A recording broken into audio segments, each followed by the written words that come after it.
Happy New Year, everyone. It's 10 o'clock this Wednesday, and I'm very pleased to welcome all of you to this Food Nation Branding Masterclass, Prepare Your Brand for Export Markets. We are right here and now in the Food Nation Visitor Center in Copenhagen, and my name is Lise Walbom. I'm the CEO of Food Nation, and I've been looking very much forward to welcome all of you here today. So with me here in the studio, we have both all the speakers and a really important and good crowd of technical supporters from Team Food Nation. And while you all will be entering the room, I will advise you to use Google Chrome and your headsets to get the best technical experience with this webinar.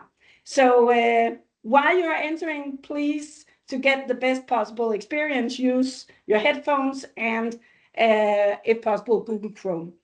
This is just some of the few technicalities that I would like you to know. Also, we would like you to know that we are recording this webinar, and we will share the recorded version after today. As we have announced, this is, of course, a webinar where we are very keen on interacting with all of you. So if you have questions along the way, I will encourage you all to ask the questions in the chat, and we will do our best to take these questions along the way. And if we do not have the time to answer all of the questions, we will do our best to answer it in the follow-up email that you will all receive afterwards. So once again, welcome all of you. Once again, also Happy New Year. I think it's a perfect way of kickstarting 2025 and taking a deeper dive into how you can prepare your brand for export markets. With the knowledge of standing closer together, you can actually reach even further. So to make sure that we can all motivate each other, I will encourage you and invite all of you to share your name and organization in the chat, and please do so right now. This will be great. This way we know who is actually with us today.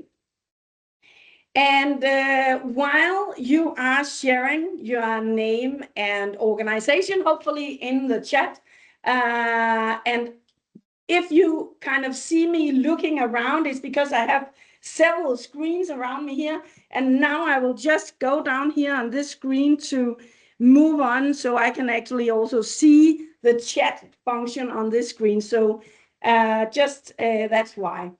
But allow me to take you through today's program, starting out with this welcome and introduction. Then we will move on to a tour of the Food Nation Branding Toolbox.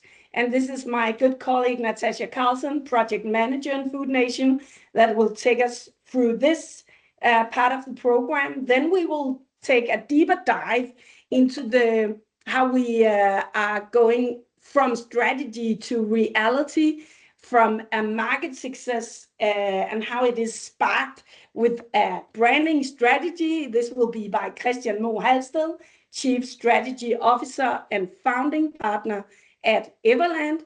And then we will take an even closer look at the best practice with a case story from Lakrids by Bülow, carried out by Patricia Winkel-Pedersen, Chief Marketing Officer at Lakrids by Bülow. And at the end, we will sum up everything in a joint dialogue. And this is where we will integrate all of your questions and inputs. So don't hesitate to engage yourself in the chat along the way. So just before we move on, I will say a few words about where are you today. So you are landed in the Food Nation Branding Masterclass, and Food Nation is a public-private partnership. We're not for profit. We were established in 2017, and we are established on a set-off of both public and private partners. And we have the task of promoting the Danish strongholds on international markets. From the perspective of standing closer together, we have the possibility of reaching out even further. So this is how we work at Food Nation, inviting international guests to visit us here and going out both physically and digitally to the international markets in order to create the best possible platform for Danish companies. Our main objective is to position Denmark and create this awareness as Denmark being a front runner within sustainable and also effective food production. So just to sum up on this one, I would like to say that our set-off is that we believe that by standing stronger together, we can reach even further on the export markets. And this is why you're here today. So we are going to answer the two questions. It is the why, a focus on the branding is essential for the success on export markets, and also the how the branding strategy can be turned into specific actions. So the why and the how, this is what we're going to focus on today. And moving on to how, this is where we have the Food Nation branding toolbox. And I'm very, very pleased to welcome now in the studio my good colleague, Natascha Carlson, project manager in Food Nation. Welcome, Natascha. Thank you so much, Lise. Follow up. Thank you so much. So I've been looking very much forward to this presentation today. So before moving on, I would just like to state that Food Nation is not only a go-to portal and platform aiming or directing materials and communication towards international stakeholders.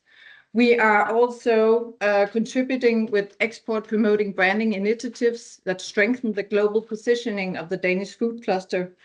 And this is where the branding toolbox is essential. Here. So we have gathered all this branding material and marketing material in a toolbox, which is all available at our website. And the essential aim of this toolbox is to empower Danish companies to stand out on export markets. And the offering range from strategic insights as well as high quality marketing assets. So now I would like to invite you all to a small detour into Food Nation's homepage. So just bear with me with the technicalities here.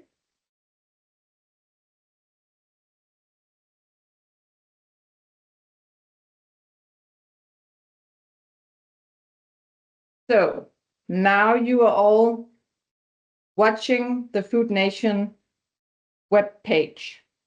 So welcome to this one, if you haven't seen it before. In the right corner here, you have a button called Toolbox, which you click. And as I tried to draw up the picture just before, we do communication directed towards international stakeholders, as well as we have materials and communication directed towards the Danish stakeholders, the Danish companies, which you represent here today. So you click this box. And then we have the marketing toolbox in here. This is the marketing toolbox, but we have gathered all these tools in an online catalog, trying to outline each tool and bringing in inspiration on how you can actually use this in practice. So the intention is to give a quick overview and a quick outline of how you can actually use it in your companies. I hope you can't see the small square, or you can. I'll just remove it. So welcome to the catalog here. So as I just initially started out by saying, it is the crucial purpose that this material are acting as empowering the Danish agri-food companies as yourself and bringing inspiration and as well as practical tools to implement. So the tools include our visitor center here in Copenhagen, white papers, cases, an insight report, an expo booth design, visuals, webinars and masterclasses, as the one you're attending today, and digital communication.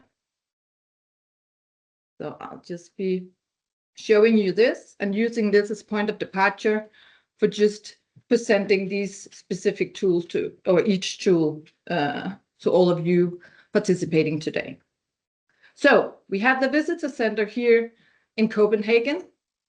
We host a lot of international delegations here seeking information about the Danish food cluster, always with different interests, of course, but with point of departure in the unique strongholds of the Danish food cluster.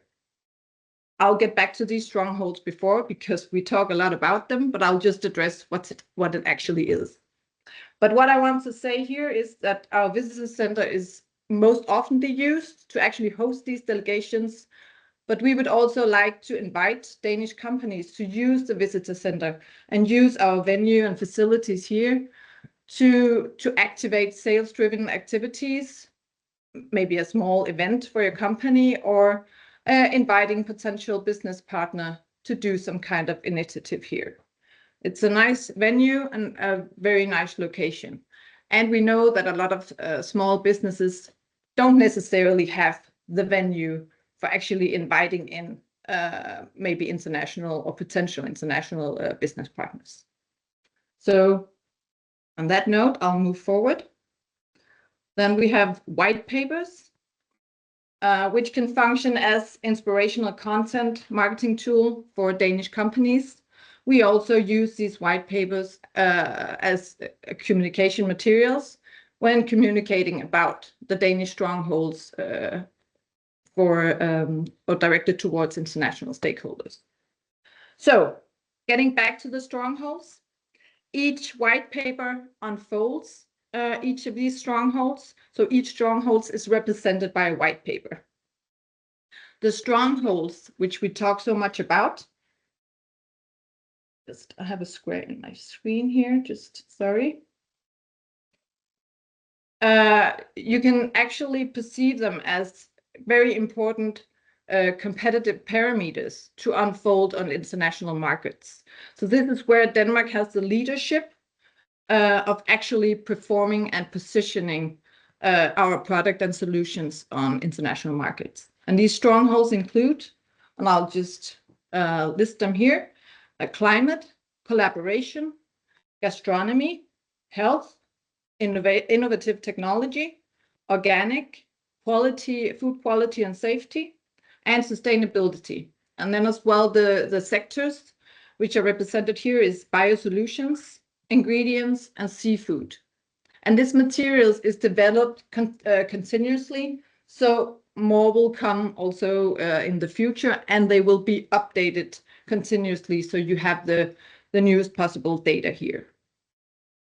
Yes, moving forward. Yes, then we have cases. This is a case catalog at our webpage where Danish businesses can showcase their business solutions that they are offering with the aim at actually answering what the solutions or which challenges these solutions can actually bring to the market. So, and we can be proud, I can say we have a lot of unique and very innovative solutions on the shelves here. And it's also each stronghold which is actually represented by case stories. So I'd also like to invite companies to actually see this as an opportunity to showcase your products and solutions on an international platform. Yes.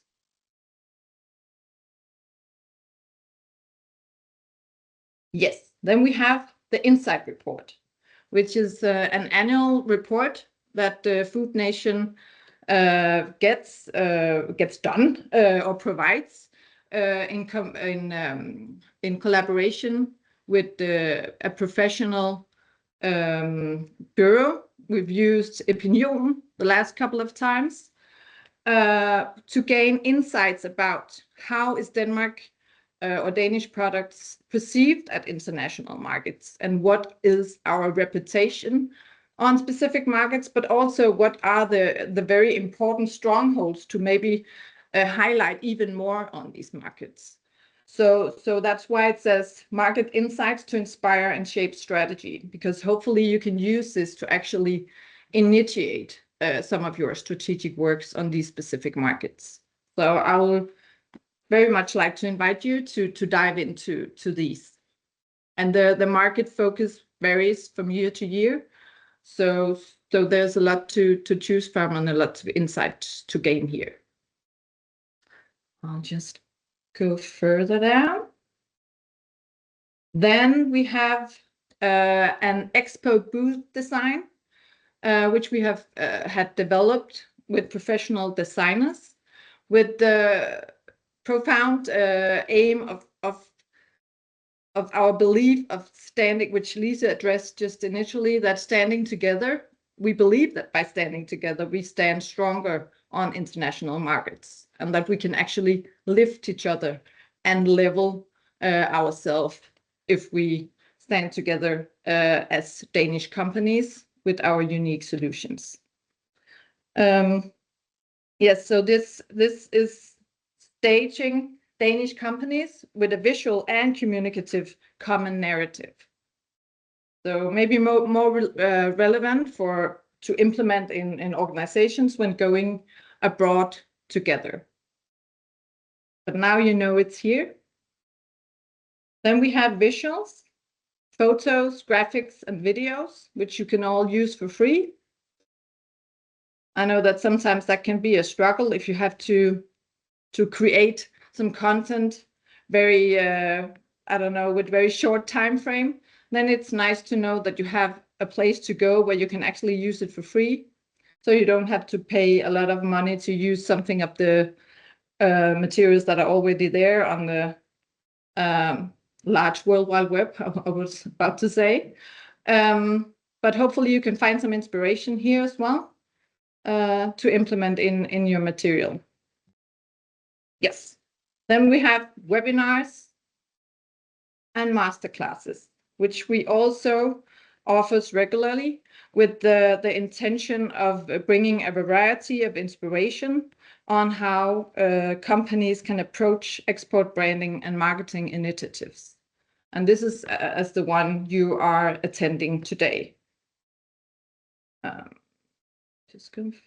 Then we have the final tool or asset in this toolbox is digital communication, which is where Food Nation works continuously with digital communication and also activating these specific materials that we have in the toolbox in this communication. So engaging with Food Nation's digital content should hopefully allow companies to align with Denmark's trusted reputation and thereby reach a wider audience and gain competitive advantages in export markets. So I hope you see this as a friendly invitation to engage with us on LinkedIn. And if you have any questions for any of this material, don't hesitate to reach out. Now I will just take a small detour back to the presentation. And also while doing that, I would just like to highlight the fact that it is a dynamic tool, so we constantly develop on it, but we also would always like to have any feedback or any comments are more than welcome, because it only improves our content directed towards you guys. I'm not sure. I'll just get back to the presentation here. I think we are there now. Yes. Cool. But thank you so much. Thank you so much, Natascha. And while we are just changing around the setup right here, I would like to once again encourage all of you to ask questions in the chat comments. If you have anything for Natascha, we will sum it up and use it actively later on in the program. So we are about to move on in the program, and I will just move this one. Yes, thank you very much. So as Natascha said, don't hesitate to reach out. Don't hesitate to ask the questions right here now. And with these words, I'm very pleased to welcome our next speaker, Christian Moe Halsted, Chief Strategy Officer and founding partner at Everland. And Christian, please join me up here. We're looking very much forward to your presentation. The floor is yours. Thank you very much. And good morning, everyone. And first of all, of course, thank you very much to Lise and Natascha for inviting me today to speak a little bit about the importance of branding and the importance of branding in particular with focus on export. I'll just get the clicker. Here it is. So let's see if this works. This works. So my name is Christian Halsted. I'm the founding partner of Everland, which is a brand and design agency based here in Copenhagen with an office in Oslo as well. And we work with the likes of Tom's Group, Danish Crown, Carlsberg, Orkla, and several smaller startups within food and beverages. And one of the things that I would like to promote today and obviously highlight is the importance of branding when you build your business outside of Denmark. So a lot of people have this idea that brand is all about, visual identity, all about commercials, all about activation. I'm sad to say it's not, but I'm also happy to say it's not. Brand is so much more. Brand is essentially something that can drive business. It can really drive growth, and it can drive going into new markets and innovation. And I'll talk a little bit about how that is so. So the way we look at it, and the way you should look at it, is that the purpose of brand is essentially to create preference. It's to create preference for your brand over other brands. And in that way, also to create a future demand. And as we all know, the future demand is essentially what will grow your business. The more demand we have, the more products we can sell, the more popular we become in new markets, and the more likely it is that we grow our business, both commercially, but also brand-wise. So having a short discussion with Natascha before coming into this meeting today, there is this idea that isn't branding just for B2C companies, business to consumer companies? Well, the short answer is actually no. Because if brand is used correctly, it really has the potential to increase your product and service or the value of it. And it's also a guiding star for strategic decision making. And whether you're selling to consumers or whether you're selling to other companies, or whether you're a company selling to a company who sells to consumers, we like to think of it as business to people, because most likely you're a person engaging with another person, selling a product to a third person or to that person itself. And I think if we look at it from this perspective, it's all business to people. And if we think about people, it's very much driven by emotions, relations, trust, much more so than functional and rational parameters. So when we say brand means business, it's essentially because of these three things. Brand help you become more distinct and recognizable. There's no point in going into a market if consumers and customers can't, find you in the sea of other brands, because there are hundreds of brands that you're competing with. You're already competing against hundreds of brands in Denmark, and you'll compete against many more brands, say, going into the UK, going into Germany. So it's about being able to be found, to be distinct and be recognizable, and be recognized for something as well. It's also about increasing the perceived value of a product. I'm sure we'll hear more about that in the next talk when Patricia is going to present some of the thoughts behind the Lakrids by Bülow brand. But at the end of the day, you're not just selling a commodity. If you're selling a commodity, of course, it's all about product and price and quality and all of that. But a brand is so much more. It's about trying to increase the perceived value, what you actually get from a product or service, and what does it say about you to buy that product or service over another one. And then lastly, it's about helping you create a compass for decision making. And I'll get into that just now, because the essence of a brand is really should be the centerpiece and sort of like the foundation of your business. Especially if you want to use brand as going into new markets, which is what we're going to talk about today.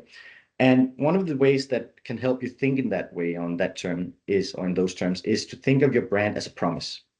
Think of your brand as a promise, much more so than a product, because this way it will help you guide decision making and also be able to be more coherent and consistent in your communication, in your new products, services, in your proposition, really. And this might sound a little bit abstract, but I'll give you a few examples. So, if I mention a car manufacturer with a promise of safety, I'm sure we all have a pretty good idea what brand it might be.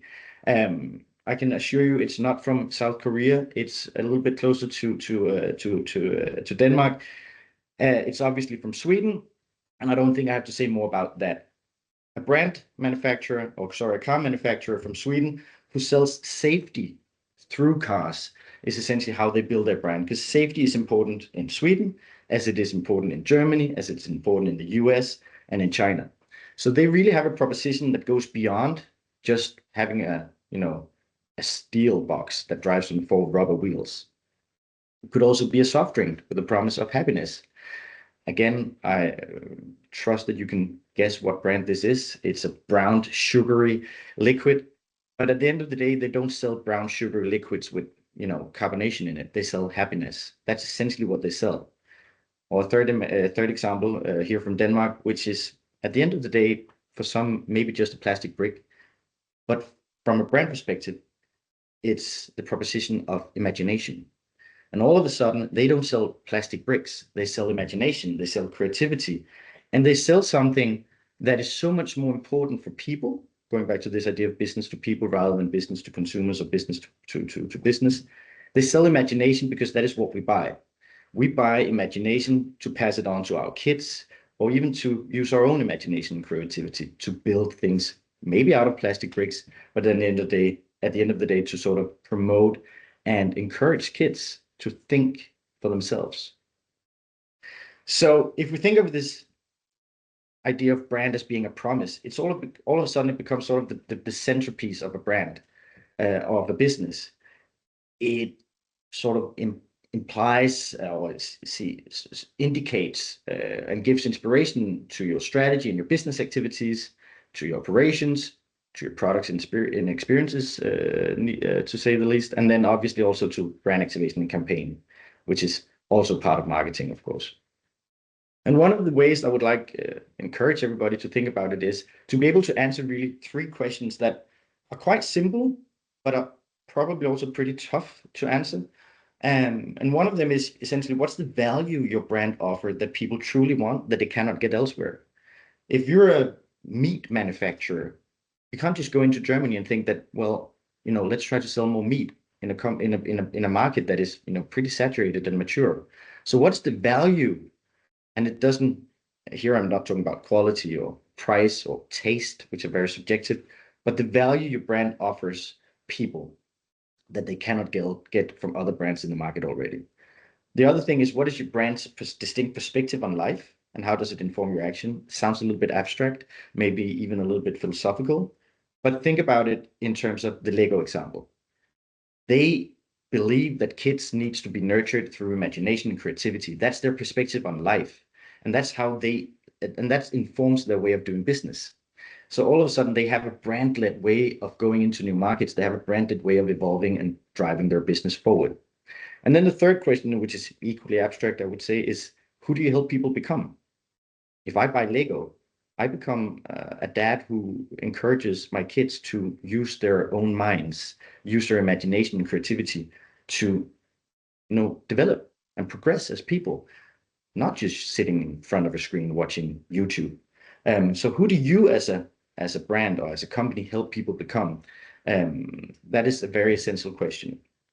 And it goes back to this very foundational idea about the value of brand, which is essentially trying to establish a desired associative space in people's minds. So if Coca-Cola sells happiness, Lego sells imagination, Volvo sells safety, what do you sell?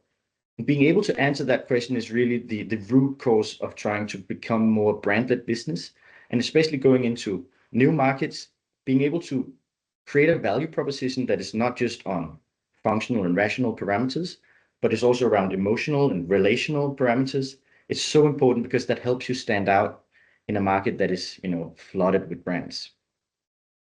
And obviously that position and that idea of what you sell needs to be both equally relevant within Denmark, but also outside of Denmark. You can't really afford to have two positions, but they might be activated differently. And I'll get back to that just now. Because one of the things that I really like about Food Nation is this catalog that Natascha just mentioned.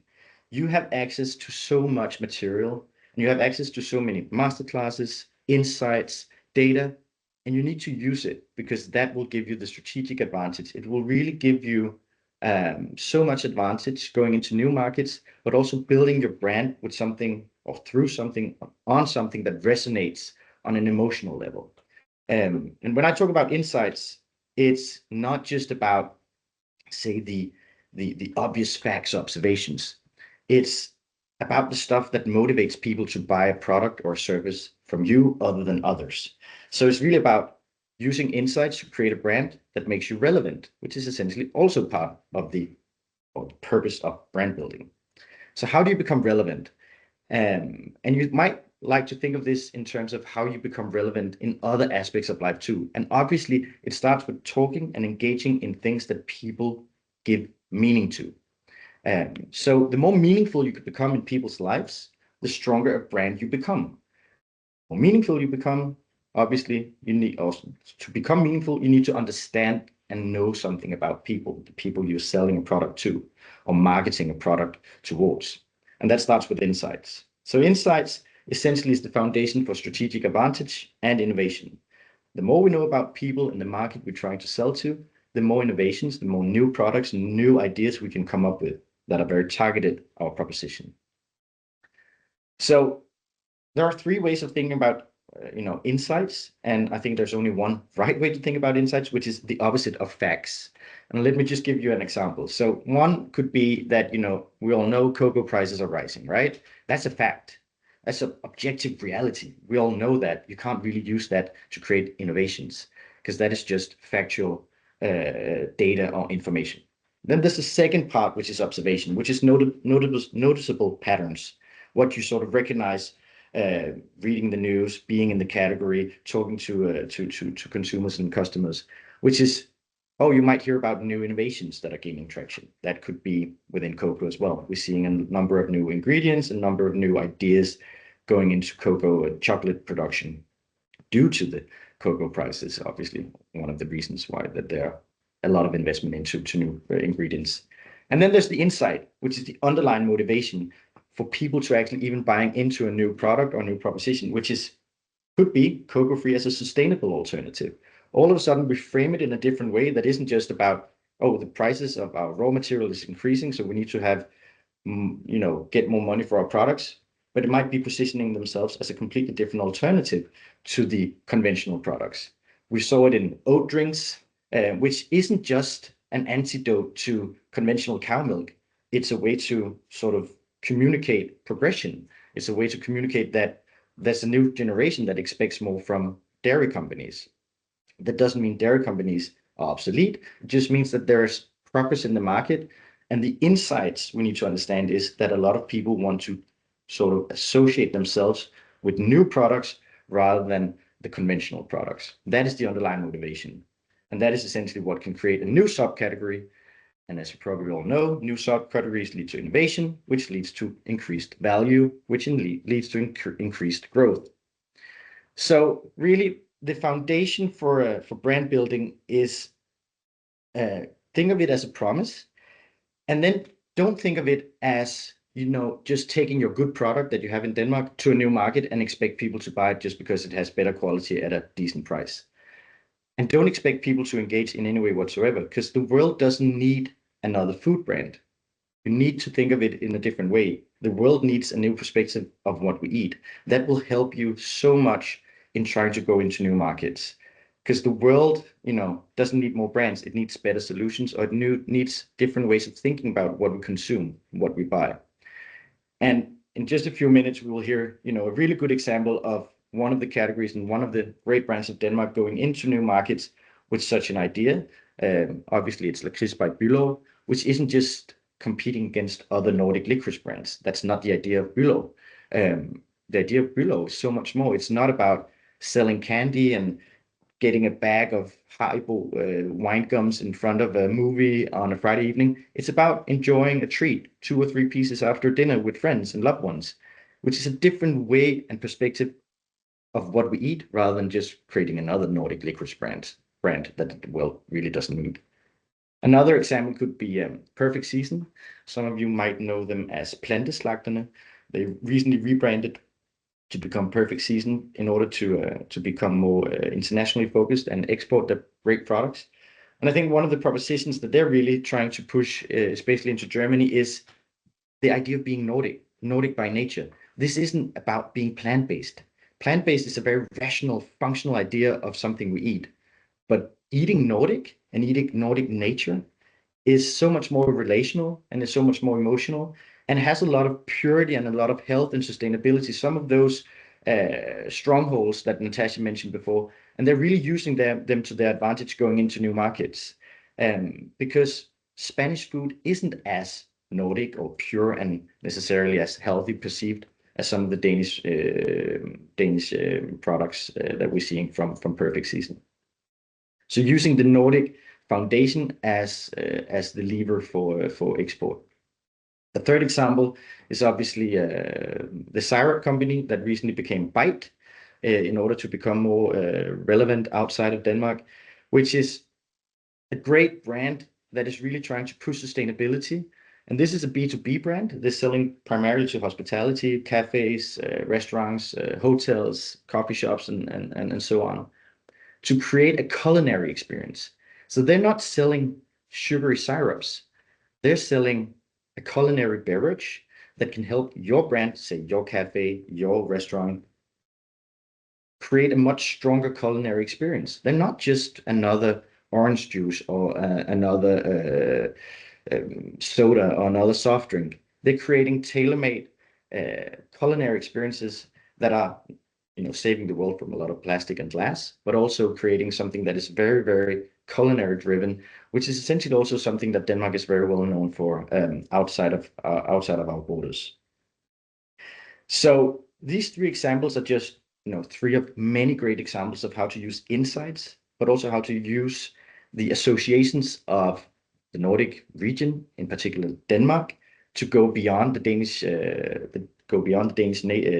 market, to create an export that is not just based on your product quality and your price, but it's based on what we associate with a company, something that gains a new perspective on food and what we eat, and creates a new demand to, say, licorice or plant-based foods or soft drinks. So my last slide and my last point here is essentially try to and hopefully promote and encourage everyone to think about 3 questions here. And these 3 questions is a little bit similar to the ones about, what you sell, the associative space that you want to occupy in people's mind. But this is a little bit more, hopefully a little bit more pragmatic and concrete, because these are keys to an export success as a brand, which is what's the difference your brand does and what's the difference your brand offers in the market that is relevant in your home market and outside your home market. Say safety for Volvo, imagination for Lego. It's equally relevant in Denmark as it is in Germany. What is your difference? How do you manifest that difference in a proposition that is emotive and relational, not just rational and functional? That is not just about being organic, being less fat, being more natural. No, but it's something that as people we can relate to, something we want more of in our lives because it says something about who we are. And then thirdly, how do you adopt your promise from global relevance to local resonance? One example could be, again, Lego is a good example. As always, it's a great brand. Imagination for the Danish markets is very much about educational focus. It's about trying to create creative and imaginative youth. And the same proposition in the US, it's a little bit more entertainment driven, and it's a little bit more about thinking big. They both derive from the promise of imagination, but they're activated slightly different. So you might have a strong promise in the Danish market. What would that look like, say, in the UK, in France, in China? Think about it that way, that it shouldn't be something completely different, but it needs to be equally interesting and relevant for that market based on the same idea of that promise that goes beyond the markets you work in. So those are my, food for thought for now. Thank you very much, Christian. Great to take us on your journey on underlining that brand is much more, and taking us into these three key questions. We will look even further into this later on, but for now, thank you very much. And as I said earlier, you are more than welcome to interact with all the presentations here. So please don't hesitate to ask questions in the chat. But we will move on to the program, and this is the place in the program where we will go from strategy to reality with the best practice case story, and this will be by Patricia Winkel-Pedersen, Chief Marketing Officer at Lakrids by Bülow. Patricia, the floor is yours. Thank you very much, Lise. And thank you to Food Nation for inviting me here today to talk about something that is very close to mind of what we do at the Lakrids by Bülow. So if there had been people in the room with me here today, I would have asked you all to raise your hand if you are a Danish person and you have ever offered a foreigner a piece of licorice. I think most people who have had someone visit or have gone to another country and wanted to bring something totally unique to another country from Denmark, they would bring licorice. And a lot of people would bring the very, very salty kind, because what's very, very funny is to watch someone's face completely change when they taste something that they might not be prepared for. So that is maybe also why most people, when we say that at Lakrids by Bülow we want to make the world love licorice, they would think that we are absolutely crazy. But we do believe that that is possible, and that is what we are here to do. And brand plays a huge part of how we do that. And I will take you through the 10-minute rundown of how we work with export branding at Lakrids by Bülow, and how we embrace this challenge that we have set ourselves. First, I would like to introduce to those of you who are not very familiar with Lakrids by Bülow who we are. So we were founded in 2007 by a young man called Johan Bülow, who had spent a year in his mother's kitchen and had been preparing the recipe for what came to be known as gourmet licorice. So Johan looked at what had happened within other food and beverage categories. So taking chocolate and elevating it into a gourmet treat, or taking wine, elevating it into a gourmet treat by using fine ingredients, good craftsmanship methods, and that became a big success. We 17, 18 years later are still making all our products on our factory just outside of Copenhagen. But we are now also on our way to make the world love licorice. We can proudly say that more than 70% of our revenue is now generated outside of Denmark. And brand plays a huge part of that.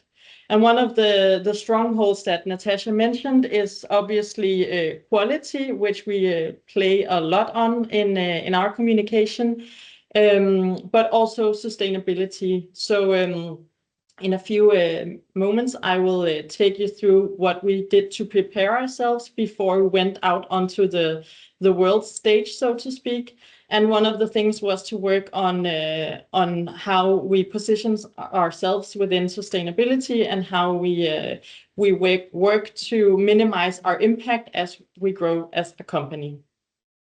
And then one of our most important assets of a brand, or apart from our brand, I would actually say, is our community. So we have a community of more than 700,000 members across all of our 8 core markets, and they are the ones who are actually helping us and being loyal ambassadors on this journey to make the world love licorice. But before I will go on to kind of introduce you to our model of doing export and how we grow in all markets, I will take you back to 2018, where we had gotten a lot of success in Denmark and also in the Nordics, where people actually do have a preference for licorice. We are most successful with our chocolate-coated licorice, and I think that is also the key to why we believe a bit more in our mission to make the world love licorice. But what you will experience when you are a successful brand is that what used to be one young guy's idea of taking this Scandinavian favorite and elevating it into a treat would and also packaging it in a totally new way. So this jar that you see here, which was actually a hair wax jar that Johan had the idea to put this premium confectionery in, is that a lot of others would then follow, and it would be hard to distinguish what is actually the original idea here. So before we went out internationally in a big way, we did a rebranding. And this is the result of that, and this is how we look today. There are a lot of design elements, of course, to this rebranding process, but most importantly, it was to prepare ourselves internationally. So what you see here is now a trademarked version of our iconic jars that is made in 100% recycled PET. And it also has now a logo that is a bit more distinguishable. And we also introduced our iconic regular size jar. So all of our packaging has a 7.2 measurement to it, meaning that we will always be distinguishable when you see us on the shelves. What we also did as part of this rebranding was to include the Danish confectionery in our logo, so that so the fact that we are Danish is now a part of everything that you will see when you meet our brand in Germany or in the UK or the US, for example. And we also formulated the core essence of the story that we want to tell. So when we started out, the founder story was extremely interesting to everyone we shared it with. The story about Johan standing in his mother's kitchen and experimenting with finding the correct recipe for gourmet licorice. Because people in the Nordics, they might have been to Bornholm, so they understand what's unique about that. They understand the whole idea of what we want to do. But when we go further out into the world, that is not the main message that captures people's attention. It's actually more the fact that if you go out into the world and the markets that we're on, most people, when you say that you want to sell them licorice, they will say that they hate it. And I mean, that's fair enough. But what we have found, and the most important insight that we have about our brand, is that we have met thousands of people throughout the years who say that they hate licorice. But when we offer them a piece of our chocolate-coated Danish licorice, they actually change their minds. And because they have that very unique experience, they will go and tell others, and they will share that and spread the love that we have for licorice. So that's what we work to do every single day. And this is actually the very simplified version of how we work with export branding at Lakrids by Bülow, and how we follow different steps for each market that we are on. So the first market entry, the most important thing that we do is that we make sure that we get our products into the hands of as many people as possible. So tastings are our most effective marketing tool. And we do that to build this community of people who are now convinced, and they will start sharing with everyone they know and build this commercial movement. And then partnerships becomes extremely important for us, because for example, Danish companies out in the markets that have a strong position in Germany or in the UK, they would then help us to make this a more commercial movement, for example, by buying our products for all of their employees. And at one point, we want to reach that iconic brand status, and also show that that there is actually an ability to grow beyond that. The last thing that I would like to leave you with on how we are doing things is that for us, consistency is completely crucial. So when we are communicating, we communicate as one master brand. So we don't tailor our messaging in Germany or in the UK or in the US. We make sure that the story will always be the same and will be relevant for each market, even though there are a lot of differences. So you should be able to recognize our brand alongside other confectionery brands wherever you go, and get the same brand experience. Thank you. Great, Patricia.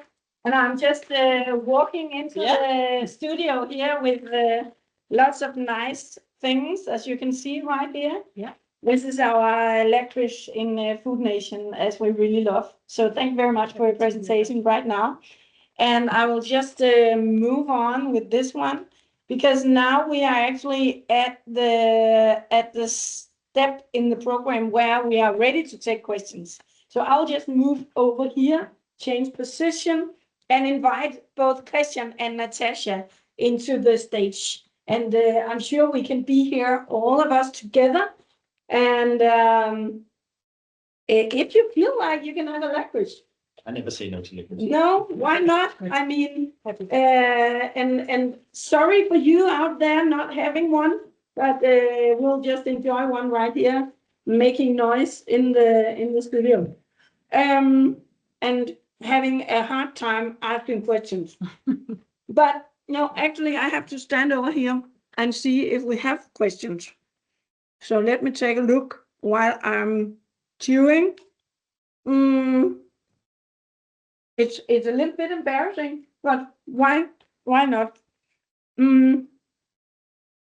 We are at the point where you can ask questions to both Natascha and Patricia and Christian.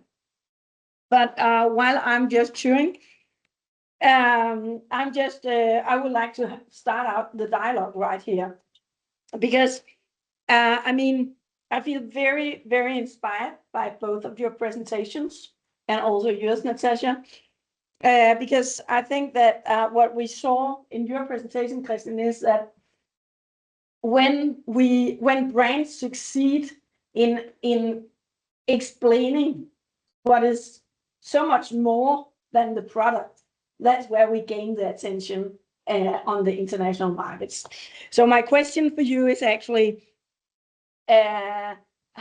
if you already mentioned that the insights that all companies and people engaged in exports, all the materials and insights that they can find on the Food Nation platform that can provide an add-on to the branding and marketing activities that they are already doing. But if you should take that just one step further, if you should highlight maybe just two things that could be drawn out of the Food Nation branding platform to elevate the activities? What would that be?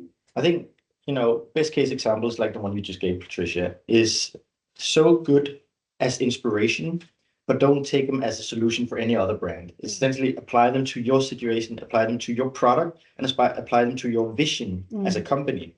So, making the world love licorice, you can't just say, okay, making the world love Danish meat. It's not the same. But you can apply the inspiration of that mindset to your business. And I think that's very important, that you always have to make it something that is tailored to your business and to your brand. And you don't end up as a copycat. The other thing is with the idea of an insight is look beyond. Ask yourself why? Why is it that people don't like licorice? Why is it that all of a sudden they do? Why is it that, the US and UK is the first two markets to go into? Why is it that the Emirates is where they are? Keep asking why, because you will get to much more interesting solutions and answers than just taking the obvious facts as the foundation for a strategy. Thank you very much, Christian. And moving on with the Lakrids case, Patricia. It has been an incredible journey that you've been on. So maybe just to highlight the two most important learnings of this impressive journey for Lakrids by Bülow, preparing yourself for the international markets. What would that be, Patricia? I totally agree with everything Christian also presented.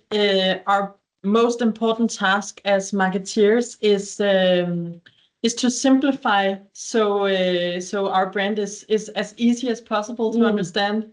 While I spent all of my time with licorice, a consumer who is on the premium confectionery aisle in Harrods in the UK, they might just be picking out the perfect gift, and you need to make sure that they can make that decision in the shortest amount as possible. So simplifying your brand, and also having the most important insights available. So for us, and as you say, of course, not every food company out of Denmark would be something as divisive as licorice, but finding out what is the most important insight you have. For us, it's the fact that most people who don't like licorice will be convinced when they try our products. So that's the most important moment that we want to make happen. Yeah, thank you very much. And now I know we have a few questions here in the chat. One question we have is how does the communication strategy shifts from a startup to scale-up level, theoretically Christian and practically Patricia? So talking about communication, how does it shift when you move from a startup to scale up? I think you need to be very clear about your key message. You can't afford to have many messages. You might have one or two, and they need to be consistent with what you're trying to sell. And you have to stand out. There's so much communication. We're bombarded with communication. We're bombarded with activation and branding and marketing every day. So if you don't stand out, then you will simply lose. You'll lose the market. And when you start out, and as a startup, you might actually want to stand out a little bit more than you feel comfortable with. And then when you get more established, I think you will have to find out what's the next thing we can then do. Because if you don't evolve as a brand, you will easily fall behind. So constantly figuring out how can we stand out, not just standing out for the sake of standing out, but how can we say something that is relevant, differentiated, distinct, and then constantly make that exercise. How will that change over time? What you started out saying in 2017 about Walbom and all of that, and about Johan has changed a little bit, but there's still the foundational story is still the same about the entrepreneurship, about Denmark, and about changing the perception of licorice, right? But the message might change a little bit. So a reflection on the practically move from startup to scale up. Patricia, do you have a reflection? Ideally, your communication strategy would not change. I think what's important to do both as a startup and a scale-up is to stick with what works and be consistent with the story that you're telling, because branding is a long-term exercise. So don't just change something for the sake of it. Marketeers, we love shiny new toys. Don't do a rebranding just because you are entering a new market. Do it because you have some insights that shows that now is the right time to do this. Thank you so much. And the time is running up. So I would like to thank both of you for being with us today, and also for you, Natascha, for taking us on this important journey on the Food Nation Toolbox. What will be the next step carrying out this toolbox? The next step will be to promote it even more, making even more companies aware of the tools are actually there.